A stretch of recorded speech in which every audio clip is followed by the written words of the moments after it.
تو میری آپ سے گزارش ہے میٹھا بول بولیں، اگلے کو عزت دیتے ہوئے اختلاف رائے کریں، نہ کہ نفرت و حقارت کے شعلے برساتی ہوئی زبان ہو اور اگلوں کا دل چیر کے رکھ دے۔ اور سارے گھر میں مستورات اور مرد سب سے کہتا ہوں کہ اپنی زبان کے بول کو میٹھا کر لیں، اپنے نوکروں نوکرانیوں کے ساتھ خاص طور پر درگزر اور نرمی کا معاملہ کریں، سختی کا معاملہ نہ کریں۔ ایک صحابی نے آ کر کہا، یا رسول اللہ، میرا خادم ہے، غلام، وہ غلط کام کرتا ہے تو میں اس کی پٹائی کرتا ہوں، تو اس کا کیا معاملہ ہوگا آخرت میں؟ آپ نے فرمایا، تیری پٹائی کو اور اس کی غلطی کو تولا جائے گا، اگر تیری پٹائی بڑھ گئی تو پکڑا جائے گا۔ اور تو وہ زار و قطار رونے لگے اور کہنے لگے، یا رسول اللہ، اس کا یہی علاج ہے کہ میں اسے آزاد کر دوں۔ تو انہوں نے اپنے غلام کو آزاد کر دیا۔ تو میری منت ہے، اپنے بچوں کے ساتھ کبھی طنز والا بول نہ بولیں، بیوی کے ساتھ کبھی طنزیہ بول نہ بولیں، طنز مار دیتا ہے، طعنہ مار دیتا ہے۔ اپنے خامند کے ساتھ کبھی طنزیہ بول نہ بولیں، ماں باپ کے ساتھ خاص طور پر کبھی ایسا بول نہ بولیں کہ ان کے آنسو نکل آئیں یا ان کا دل ٹوٹ جائے۔ ماں باپ کی فریاد سارا مقدر بگاڑ کے رکھ دیتی ہے، اور ماں باپ کی دعا بیڑے مقدر سنوار دیتی ہے، وہاں تک پہنچتی ہے جہاں کوئی شے بھی نہیں پہنچتی۔ اپنے بہن بھائی، اپنے دوست احباب سب کے ساتھ محبت بھری بات کریں۔ کبھی کوئی ہو جائے بول ایسا انسان ہے تو پھر فوراً معافی مانگ لیں، اس سے معافی مانگ لیں۔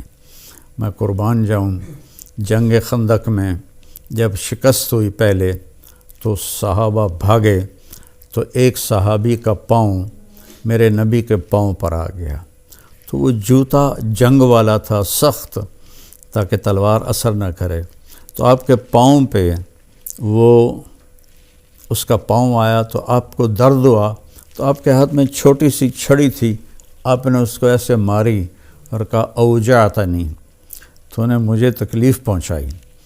چھوٹی سی چھڑی، انہوں نے زرہ پہنی ہوئی ہے، زرہ پر تو تلوار اثر نہیں کرتی، اس چھڑی نے کیا اثر کرنا تھا؟ تو اس صحابی نے وہ سن لیا کہ میرے نبی فرما رہے ہیں اوجعتنی، تو کہنے لگے سارا دن ساری رات میں ڈرتا رہا کہ اب جبریل آئیں گے میری ہلاکت کا پیغام لے کر، اب جبریل آئیں گے میری سزا کا پیغام لے کر، تو ساری رات سوئے نہیں۔ فجر کے بعد اعلان ہوا، جس شخص کا پاؤں نبی کے پاؤں پر آیا تھا وہ آ کے اللہ کے نبی سے ملاقات کر لے۔ تو وہ کہنے لگے بس ہو گئی نا وہی بات جس کا مجھے ڈر تھا، اب دیکھو پتہ نہیں کیا عذاب کا فیصلہ ہوتا ہے۔ وہ کانپتے ہوئے ڈرتے ہوئے تشریف لائے، تو آپ اسے دیکھ کر مسکرائے اور فرمایا، میرے پیارے، کل میں نے تمہیں چھڑی مار دی تھی، میں اس کی آپ سے معافی مانگتا ہوں، اور یہ 100 اونٹ آپ کو اس کے بدلے میں ہدیہ کرتا ہوں۔ یہ میرے نبی کا معاملہ تھا۔ ہم لوگوں کے دل توڑ کر، کفر کے فتوے لگا کر، ایک دوسرے کو کافر کہہ کر، ہم ایسے اپنے غصے کی آگ میں جل بھن رہے ہوتے ہیں، تو ہماری بات کہاں اللہ کی بارگاہ میں قبول ہوگی؟ تو بھائیو، اختلاف کے بھی آداب سیکھو، اختلاف رائے کے بھی آداب سیکھو، اور بولنے کے بھی آداب سیکھو کہ ماں باپ سے کیسے بولنا ہے، بیوی سے، بچوں سے، خامند سے، بہن بھائیوں سے، اپنوں سے، غیروں سے، کوئی ایسا بول نہ نکلے۔ ابو دجانہ رضی اللہ تعالیٰ عنہ بہت بڑے صحابی ہیں، تو وہ فرمانے لگے ایک دن کہ میں تمہیں بتاؤں، میری بخشش کا سب سے بڑا عمل یہ ہے کہ میری زبان سے کسی کو دکھ نہیں پہنچا اور میرے دل میں کسی کے لیے نفرت نہیں ہے۔